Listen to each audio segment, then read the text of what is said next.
Muita coisa pra falar, principalmente a diferença do Vasco jogando em São Januário e fora de São Januário. Isso não é de hoje, e não é de hoje que eu falo aqui, ó. A torcida do Vasco, ela é realmente um 12º jogador. Quando o Vasco estava no seu 2º ano na Série B, a torcida do Vasco pegou o Vasco e falou: sai dessa Série B que você não tem pra tu tá aí. Não foi mais ninguém. E hoje, mais uma vez, isso fica muito nítido, que a torcida do Vasco, ela é um diferencial. Se não fosse a sua torcida, o Vasco estaria desse jeito aí, como perdendo sempre, porque é o que faz fora de casa. Pedrosa, o que tá acontecendo? São times muito diferentes, jogando dentro de São Januário e fora de São Januário. Os números explicam isso também. São 8 gols nos últimos 3 jogos fora de casa, 3 contra o Melgar, 3 contra o Corinthians e 2 contra o Ceará. Vale lembrar que hoje o Vasco tem 7 gols sofridos no Campeonato Brasileiro. E se a gente for lembrar dos gols, muitos desses erros também, além de coletivos, são individuais. Contra o Santos, o Paulinho entrega a bola no pé do Tiquinho, o Barreal vai lá e crava. 2 gols contras, Hugo Moura e João Vitor. Contra o Corinthians, o João Vitor também cai completamente perdido ali no lance em que o Memphis acaba indo na cara do gol. Ontem, o João Vitor, ele fez uma partida terrível novamente, porque esse lance aí, que ele cabeceia, é um absurdo, gente. Um zagueiro de Série A de Campeonato Brasileiro não pode cometer esse erro tão tosco como cometeu. E o Lucas Freitas, que também foi o companheiro do João Vitor na partida de ontem, o Pedro Raul estava atrás dele. Estava atrás dele e o Lucas Freitas não consegue acompanhar o Pedro Raul. Mais uma vez, lançamento na área, João Vitor fica olhando e aí o Pedro Raul faz o 2º gol para tornar a história do jogo ainda mais cruel para o torcedor vascaíno de ter tomado 2 gols do Pedro Raul. Só que assim, se for olhar o lado coletivo, o Vasco não jogou absolutamente nada no primeiro tempo. Foi uma postura terrível do time do Carille. O senhor Paê, a revoar, tchau, um abraço, não joga nada quando joga como titular da camisa do Vasco da Gama, só consegue jogar ali os 20 minutos, aparece aqui, faz uma graça ali, mas quando inicia, que precisa chamar a responsabilidade, quando precisa ser a válvula de escape que o Felipe Coutinho estava sendo muitas vezes na saída de bola, não jogou absolutamente nada. E é -1 sem bola, porque não marca, finge que cerca. Na direita, o Garré também sentiu a sequência de jogos que ele teve e não jogou nada. Na esquerda, o Nuno ficou sobrecarregado e teve que sair no intervalo porque estava muito cansado também. No segundo tempo, o Vasco melhora. Tava 1-0 o Ceará já, o time melhora um pouco com as entradas do Ryan, do Jair, do Alex Teixeira e também do Adson. Torna o time muito mais dinâmico do que estava sendo no primeiro tempo. E estava começando a parecer que ia empatar a partida. Um lance do Ceará e aí a gente viu novamente a falha defensiva, não só do sistema bagunçadíssimo do Fábio Carille. Se o Fábio Carille é técnico defensivo no Vasco da Gama, ele não se tornou mais nada disso. Ele parece até uma esponja. Você aperta, vai sair água, vai sair água. Essa é a sina do Vasco nessa temporada.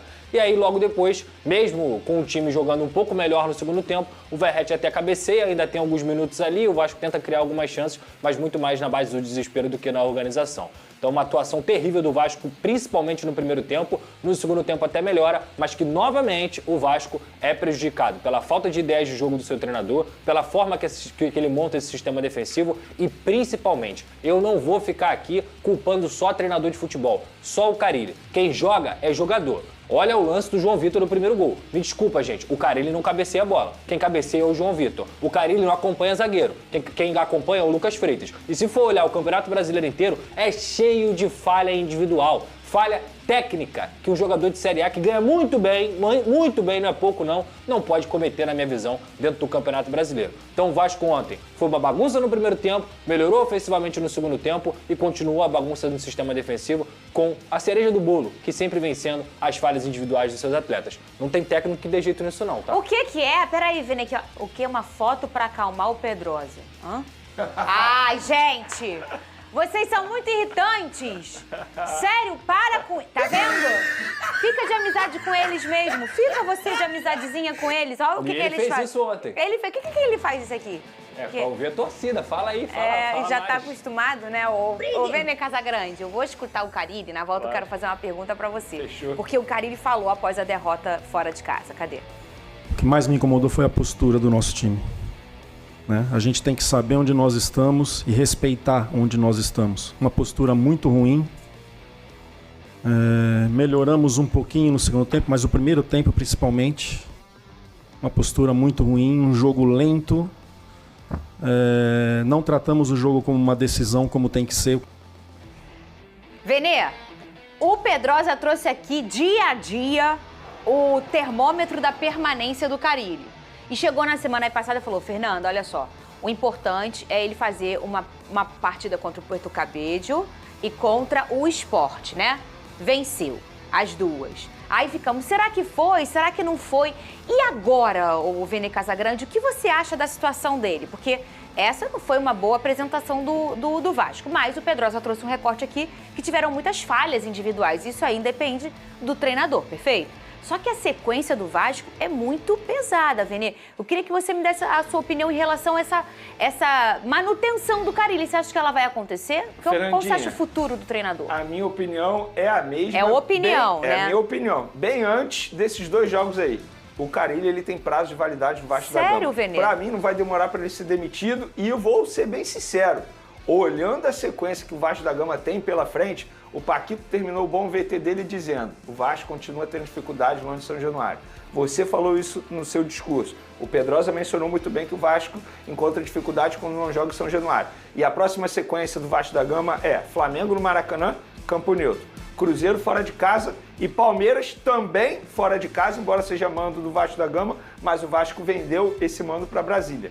Então, o que me faz crer que o Vasco vai melhorar da água para o vinho? Porque a apresentação que o Vasco teve ontem contra o Ceará é extremamente preocupante. E o Carille, ele foi muito bem, porque ele criticou os jogadores. E a atuação dos jogadores foi horrível, horrível. O que o João Vitor fez ontem é assustador. Um zagueiro do nível dele, do custo que ele teve com o Vasco da Gama. E já tem idade, né? 26 anos. Mensalmente, né? Com certeza, o salário dele não é baixo, deve ser um dos maiores salários. Velho. Olha isso. E ele fez o que ele fez ontem. É um absurdo. Então, o que me faz crer que o Vasco vai melhorar da água para o vinho, ele não tem muito tempo para trabalhar, para treinar os jogadores, vai ser na base de vídeo. E ele vai ter uma sequência extremamente dura. Então, acho que a vida do Carille no Vasco da Gama é questão de tempo de ele ser demitido. Só tem um jogo em São Januário que é na Copa Sul-Americana, terça-feira. Mas no Brasileiro, a sequência é essa então, que o Vene falou. É porque eu citei o Brasileiro, obviamente. E o número dele impressionante, 100% de aproveitamento dentro de São Januário. Mas não é dele, né, esse número. É dele, da torcida do Vasco. Mas a torcida do Vasco... A torcida jogou um pouco contra ele em alguns momentos. Jogou. Mas assim, eu acho que São Januário, o torcedor que vai a São Januário, ele tá cansado, Fernanda. Ele tá cansado com toda a razão, entendeu? Ele tá cansado dos últimos 25 anos. Então, quando ele vê o time não fazendo o mínimo que é conseguir jogar bem em São Januário, vence, mas não consegue jogar bem, em alguns momentos até joga bem, mas também oscila bastante, sofre bastante em alguns momentos. O torcedor cansa e o torcedor tem todo o direito de protestar, de vaiar. Infelizmente, eu gosto quando vai dentro do jogo, não gosto, acho errado. Mas e aí, vai cobrar o quê do torcedor do Vasco? Porque no final das contas, Fernanda, o que talvez tenha faltado um pouco para uma parte da torcida é um pouquinho de pé no chão e enxergar que o Vasco é um time de meio de tabela. E talvez tenha faltado pro presidente também. Mas eu acho, Pedrosa, aí eu vou defender a torcida.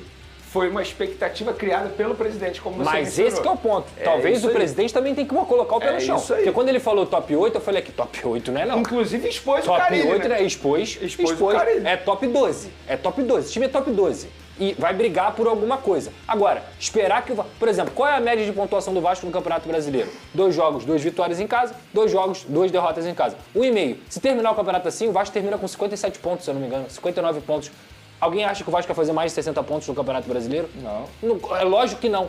Seja lá quem for o treinador. É verdade. Agora, cobrar desempenho, com toda a razão. Verdade. Com toda a razão. Mas não, tem que botar o pé no chão. Encarar o seguinte, top 8 não é top 8. É top 12. E tem que, se quiser ser top 8, tem que buscar lá no meio do ano na janela. Porque a pressão aumenta, como vocês falaram, né? Porque se a gente entende, pô, o Vasco... O próprio torcedor é muito racional. Sim.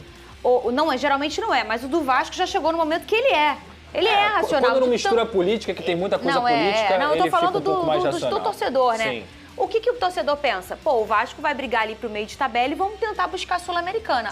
Mentir? Não. Alguém acha que algum torcedor... Mas quando você começa a ver algum jogador que ganha 1 milhão, o presidente fala que é top 8 e tudo isso acontece, você começa a pensar, putz, eu acho que dá pra eu sonhar. E não dá. Olha, eu acho que essa temporada, cada vitória de jogo, para todos os times, Flamengo, Palmeiras, Atlético Mineiro, Botafogo, Vasco, é como ganhar. Mas eu acho que no caso vai do ser Vasco, super importante. Não é nem essa a derrota, temporada tá muito difícil. É como perde, cara. Porque a partida de ontem, gente, a partida de ontem foi assustadora do Vasco. Não sei se o Pedrosa concorda comigo. Com o primeiro tempo. Foi um negócio foi horroroso. Assim, pavoroso. Não tinha nada pra você elogiar. Nada. E sem o Coutinho piora. Piora mesmo.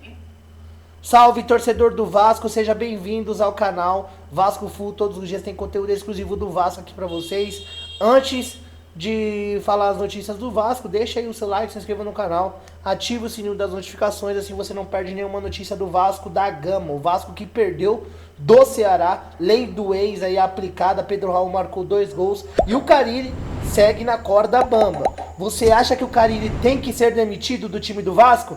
Deixa aí a sua opinião, deixa o seu comentário, o que você acha sobre isso, se o Vasco vai dar sequência pro Carille ou não. Deus abençoe cada um de vocês, tamo junto, forte abraço e vamos Vasco!